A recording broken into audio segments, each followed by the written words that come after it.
Ustaz, bagaimana cara menghindarkan anak kita dari fitnah HP? Saya sampaikan dalam sebuah kajian singkat, ceramah pendek, judulnya tinggalkan atau minimalisir.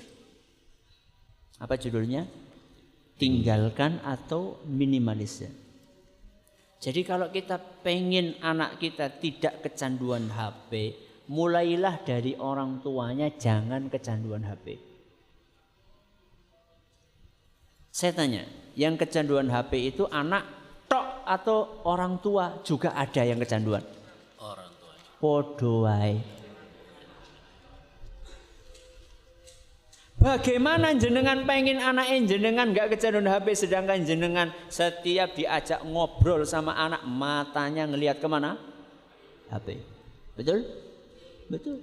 Sehingga ada seorang anak ketika ditanya sama gurunya di sekolahan, dikasih kertas semuanya masing-masing. Ayo tulis cita-cita kalian. Cita-cita kalian tulis dalam kertas tersebut. Akhirnya semuanya nulis. Kemudian dikumpulkan. Kemudian dibaca sama gurunya. Dan ada satu jawaban unik yang ditulis oleh anak atau murid yang ada di sekolah tersebut. Cita-cita saya pengen jadi HP. Cita-cita saya pengen jadi HP. Guru ini merasa heran dengan jawaban si kecil. Maka si kecil itu dipanggil oleh gurunya. Nak, kenapa teman-temanmu cita-citanya dokter, insinyur, pilot, ulama, kamu kok cita-citanya pengen HP? Iya Bu Guru, karena di rumah saya jarang diperhatikan oleh orang tua saya. Ayah dan ibu saya setiap hari yang dilihat HP terus. Saya jarang dilihat. Saya pengen dilihat oleh bapak ibu saya. Maka saya pengen jadi HP supaya dilihat sama ibu dan bapak saya.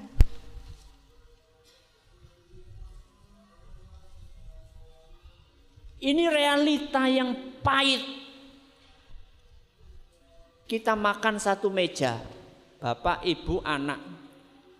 Semuanya pegang apa? HP.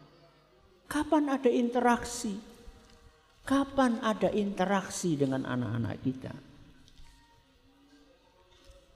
Kalau mampu tinggalkan kalau mampu.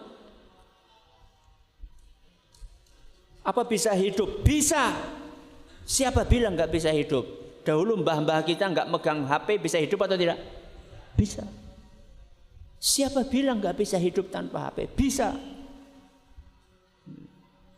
Kalau belum mampu tinggalkan, minimalisir. Diawali dengan membuat waktu-waktu di rumah yang kita di waktu itu lepas HP. Contoh, ayo kita bikin kesepahaman MOU. MOU itu apa ya? M itu apa? M. O of you understanding. M-nya apa ya? Memorandum of understanding. Yo, betul. Kesepakatan. Ya. Bikin kesepakatan satu rumah, suami, istri, anak. Ayo kita bikin kesepakatan mulai hari ini ba'da isya HP harus off. Matikan HP. Kemudian kita letakkan HP di tempat yang kita setujui bersama. Mulai dari seperti itu tidak apa-apa. Karena kalau langsung 180 derajat itu mungkin berat. Karena sekarang banyak orang sudah sampai level kecanduan. Bukan sekedar apa? Suka, tapi sampai level kecanduan. Maka kita pelan-pelan kita kurangi. Udah pada isya kita matikan HP, kita taruh di tempat yang kita sepakati bersama. Sudah, nggak boleh diutak-utik. Sampai kapan? Sampai besok pagi. Saat itulah kita berinteraksi dengan keluarga. Jangan sampai suami istri tidur satu ranjang, yang satunya madep ngalor, yang satunya madep ngidul. Semuanya pegang apa? HP. Yang satunya main Facebook, yang satunya jawab apa? WA. Grup semuanya, Masya Allah, grup SMA, grup SMP, grup SD, grup PAUD. Teman-teman PAUD ada grupnya. Semuanya dibaca. Iya memang sih, Masya Allah Ustadz, istri anak sekarang Ustadz, kalau malam hari itu wajahnya bercahaya gitu saja. Bercahaya bukan karena banyak amal soleh, tapi karena nyekel HP, murub. Ya. Ayo kita mulai dari keluarga kita sendiri. Nanti pelan-pelan kita kurangi. Anak-anak yang kecanduan HP itu biasanya dimulai dari orang tuanya. Biasanya, nggak selalu. Biasanya seperti itu. Ya. Saya tanya sama jenengan. Ketika nanti jenengan meninggal dunia, yang akan rajin mendoakan jenengan siapa? Teman WA? Atau anak? Anak. Itu jenengan nanti meninggal dunia di grup-grup WA itu, jenengan akan innalillahi wa inna ilaihi raji'un, semoga amal solehnya diterima, dosanya diampuni, dikasih kesabaran. Sehari, 2 hari, 3 hari jenengan di-delete dari grup tersebut. Takut mereka. Tahu-tahu jenengan ikut komen kan, wah, medeni. Di-delete jenengan. Siapa yang mau mendoakan kita kalau bukan anak-anak kita? Yang selama ini kita sia-siakan dengan HP teman-teman yang ada di grup WA tersebut. Ayo dong, kita perbaiki diri kita.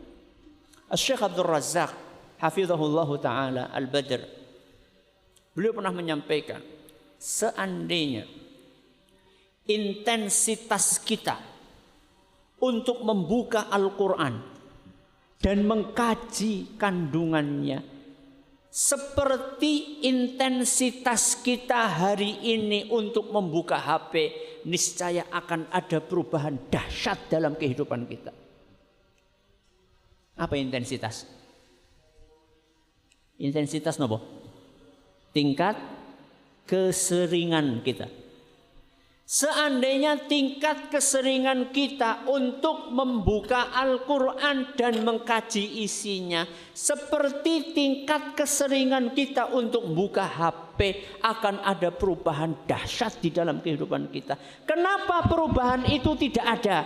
Karena kita lebih sering buka HP dibandingkan buka Al-Quran. Betul? Betul?